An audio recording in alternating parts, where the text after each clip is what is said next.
Hi, I'm Dr. Mark, and I'm a voice teacher and stage director.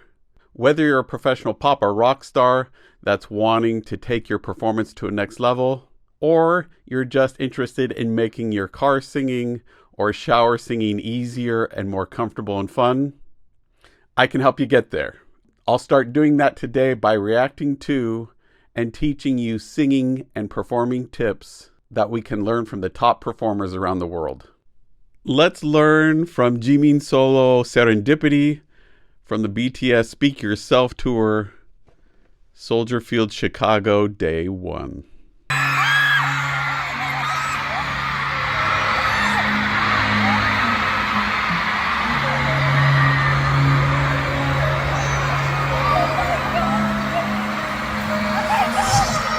He hasn't sang a word yet.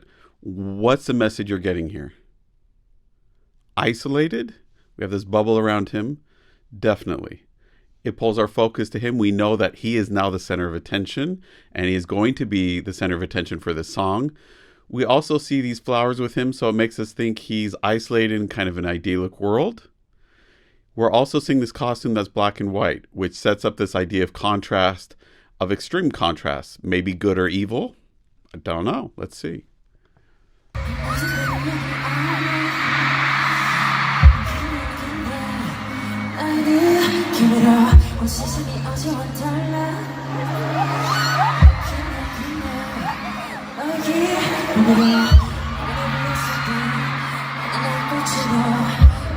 Okay, that bubble goes away. What does that do? What does that communicate to us as an audience?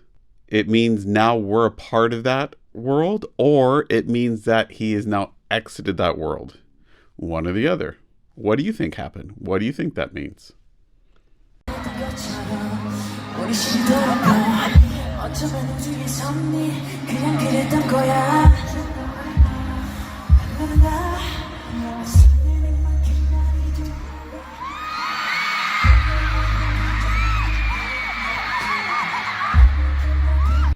Okay, we get this breathy sound. That kind of gets this, well, it could be kind of a naive sound, a younger sounding sound. It can be softer. It can be maybe romantic or seductive, maybe, depending on how you want to look at it.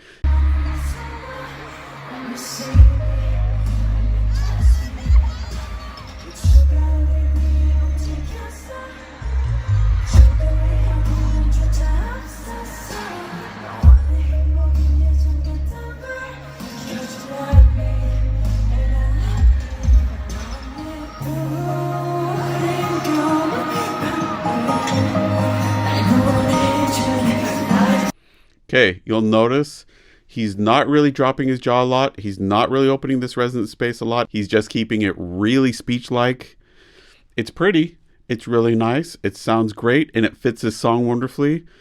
As soon as he were to connect with that sound and really clean it up and get it clear and focused, then all of a sudden we lose some of the innocence of that sound, some of the youthful, almost childlike sounds that we would hear otherwise. It doesn't sound like someone whispering. It loses some of the intimacy of it. And it has much more emotional intensity to it. But is that what he's going for here?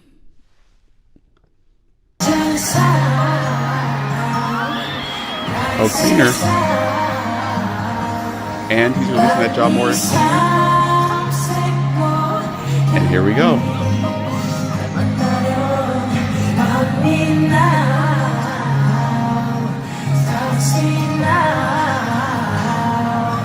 The other cool thing here is by doing this, he shows that that earlier sound is not a mistake. It's a purposeful decision. It's a color choice, and it matched exactly what we're seeing on stage. You'll notice here on stage now, it's becoming less isolated, more mature. It's becoming more engaged and connected. And he's really connecting with that voice. We're seeing that jaw drop, that space open, some more of the teeth be exposed. A nice consistent placement of the sound. It's not super forward. It's a little more straight up. Da, rather than da, right? So it's still softer, still a little more intimate. It's sounding more connected, cleaner, and more consistent.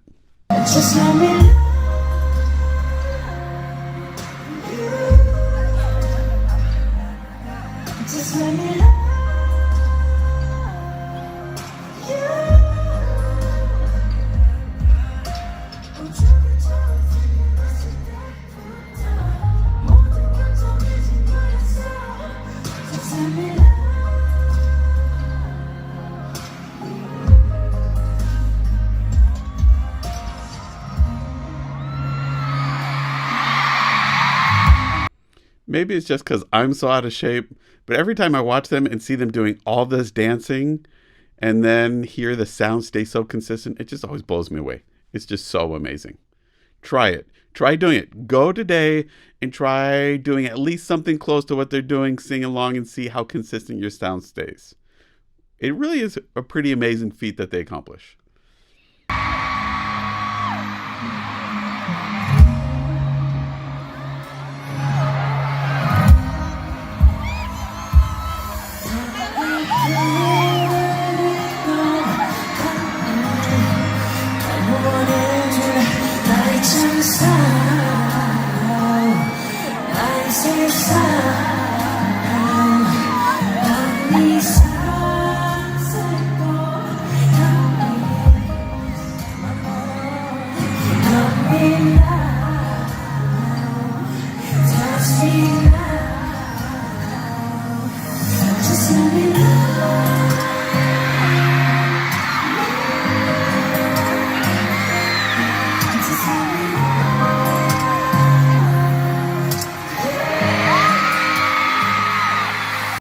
Yeah, that alone, I'd be like huffing and puffing. That little sequence there, I mean, but wow. Not only does the sound stay so consistent and connected, their voice and face, it's just like, there's nobody's business. I can do this all day long. And they probably can, because their training regimen apparently is really intense, but it shows. But it's so cool. It makes me laugh, because for me to be able to get that level of being able to do all that action and singing, yeah, it's so far out of reach, it's not even funny. But they do such an amazing job. Other thing I want to point out here is with his face. There's nothing in his face that he's doing that's shutting you out. Think about that. Think about when you talk to someone. Are there things they do with their face that make you feel like either they're not entirely present, or that they're putting up a wall, or they're keeping secrets from you, or holding something away from you? Even though he's looking down a lot, which is sometimes a way that people do that, I feel like when I'm watching him that it's very vulnerable, like it's open, like it's very expressive, like there's nothing being held back. And part of that is how he's using his eyes. They are just staying open and welcoming. There's nothing that's like squinting or negative. And it also seems like he's not putting on any false emotions either. He's not smiling just to smile. He's not doing anything else just to do it. He's just letting himself be a real person in a real moment with real emotions. And that's really engaging as an audience member.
Okay, even in that moment where he did engage with the crowd, do you feel any kind of artifice, any kind of falseness, any kind of all of a sudden we see the performer coming out? No. What I saw there, if I wasn't watching the whole concert and didn't realize he's performing, is it just looked like he just saw a good friend of his in passing, was saying, "Hey, how you doing?" and was genuinely happy to see that person. That level of calmness, of poise, of genuineness in this situation is amazing. I love it. It makes us as an audience feel safe, feel comfortable, feel like we're one of his friends.